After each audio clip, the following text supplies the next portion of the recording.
Hello and welcome to Sharing Your Great Practice. Now this week I'm in something that resembles nothing short of a winter wonderland. I'm in the middle of North Yorkshire in Chapel Haddesley School, and they're going to be showing us how they've used a winter newspaper to really drum up the festive spirit and reach out to the local community.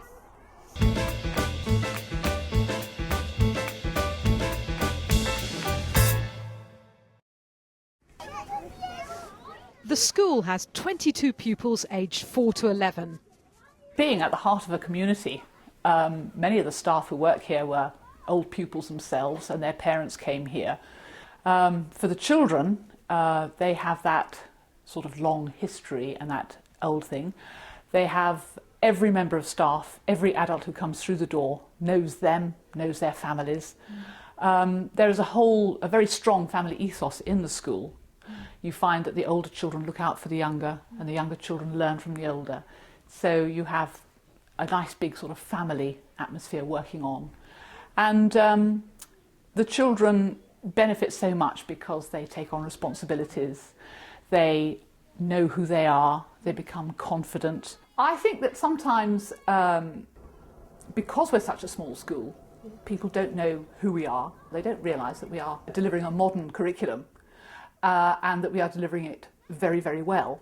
Raising the profile of the school and enhancing literacy skills, class teacher Deborah Gill worked with the pupils to publish their very own festive newspaper. We wanted to tell the people in the village about all the really good things that we're doing. We've got, even though it's a small village, it's actually spread out over quite a large area, and we wanted to let everybody know about some of these exciting things that were happening in our school. I think Christmas is a very exciting time of year for children. I mean, it's all schools, every school in the country.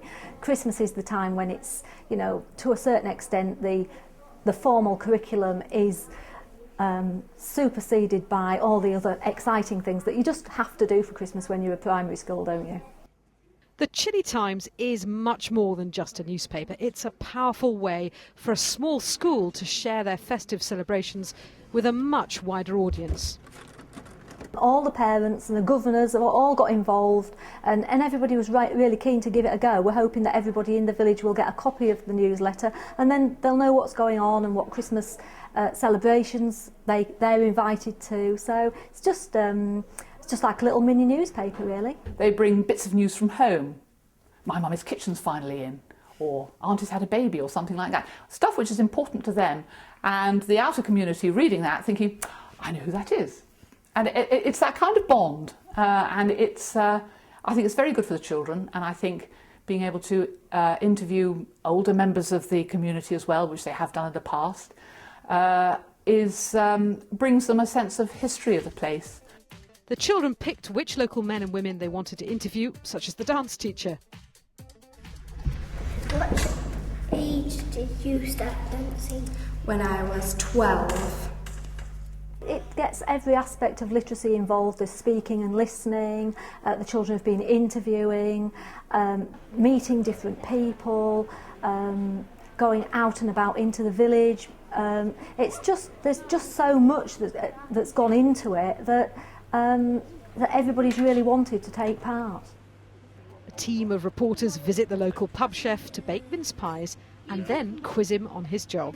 And these interviews, which the children arrange with people who live and work in the local community, have a huge benefit in many different ways. Back at school, the children are working on the design of the paper.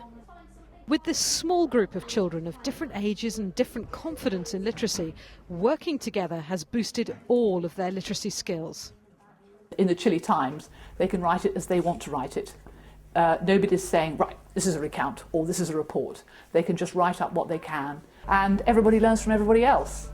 A turn of phrase. The older ones will have more journalistic language because they're more experienced. The young ones will pick up on that, but a young one might have a more poetic turn of phrase and the older ones will pick up on that. So everybody's learning from everybody, and the teamwork is a tremendous thing. It's been a really good project because there's so much in it. We've learnt so much about ICT, digital photography. The ICT skills have been enormous, really, because it has taken such a lot of putting together and making it all fit. The Chilly Times, hot off the press, will be distributed around the village. Now, if you want to create your own newspaper for the local community, whatever time of year, here are some top tips from the teachers of Chapel Haddlesley School. Let the children decide what makes an interesting story so they're motivated to write. Familiarise yourself beforehand with all the software you need to lay out the text and get the pupils to plan their questions well in advance. Forge strong links by encouraging the children to interview local people, learn about where they work and publicise what the school is up to in their newspaper. Well, to find out how you can take part in sharing your great practice, then visit the Teachers TV website and find the Sharing Your Great Practice page.